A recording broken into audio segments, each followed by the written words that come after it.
Bienvenue. Devant moi se trouve un Redmi Note 15 Pro et aujourd'hui je vais vous montrer comment activer et configurer le mode Ne pas déranger.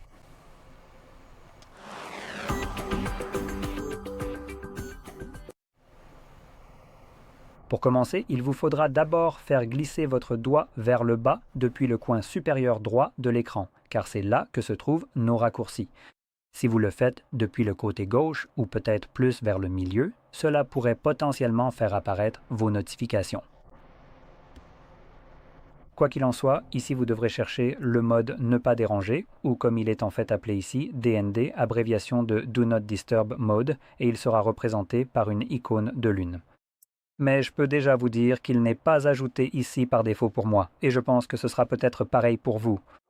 Nous allons donc devoir cliquer ici sur Modifier en bas, puis faire défiler la liste, le trouver quelque part et cliquer sur le plus.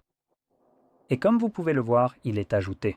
Une autre chose que je peux faire si vous le souhaitez, c'est que si vous faites glisser tout en haut ici, vous pouvez voir que nous avons ce bouton Afficher l'étiquette, afficher les étiquettes d'icônes dans le centre de contrôle. Vous pouvez donc conserver ces étiquettes que l'on voit ici pour chacun de ces boutons afin de voir réellement à quoi ils correspondent au lieu de simplement regarder une icône. Personnellement, ça ne m'intéresse pas, donc je vais laisser cette option désactivée.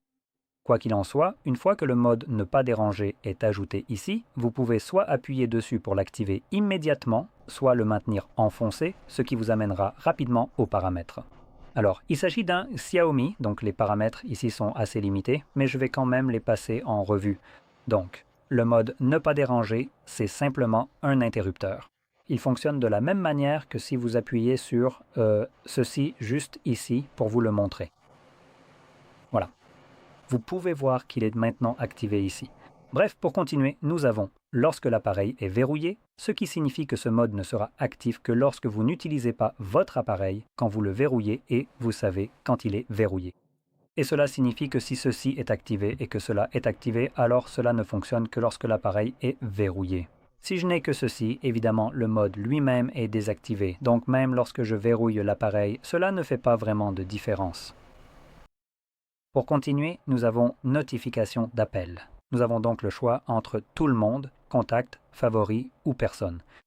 Vous pouvez donc choisir qui pourra vous appeler ou sinon contourner votre mode Ne pas déranger ainsi qu'une option supplémentaire pour être notifié en cas d'appel répété. Et vous serez notifié si quelqu'un vous appelle 2 fois en l'espace de 15 minutes. Cette option ici, si vous l'activez, elle contournera tout ce que vous avez sélectionné juste ici. Et enfin, nous avons Programmer, activer le minuteur. Ici, vous pouvez ajouter des programmations. Vous pouvez en définir plusieurs si vous le souhaitez. Je vais en créer une et je vous recommande également de choisir une programmation similaire.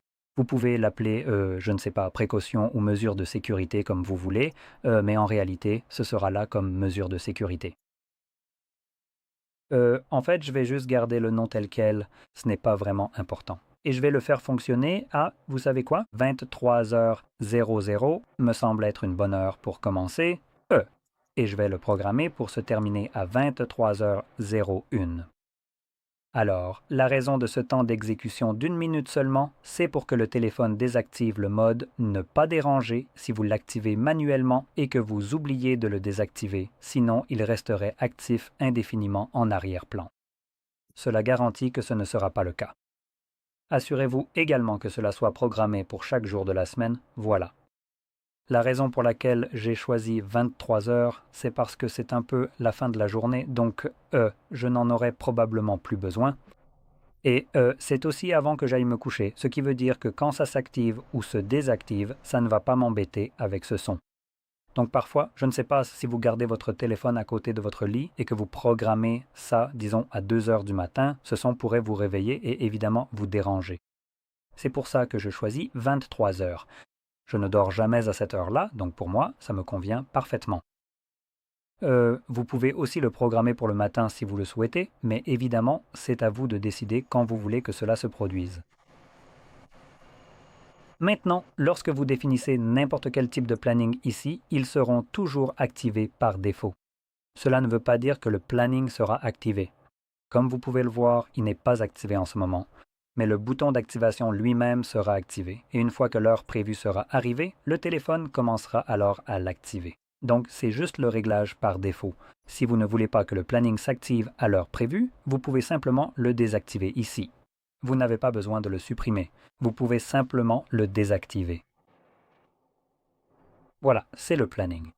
Et pour l'activer vous-même, tout ce que vous avez à faire, comme vous le voyez, c'est d'appuyer sur le bouton et vous pouvez appuyer à nouveau dessus pour le désactiver. Voilà, c'est fait.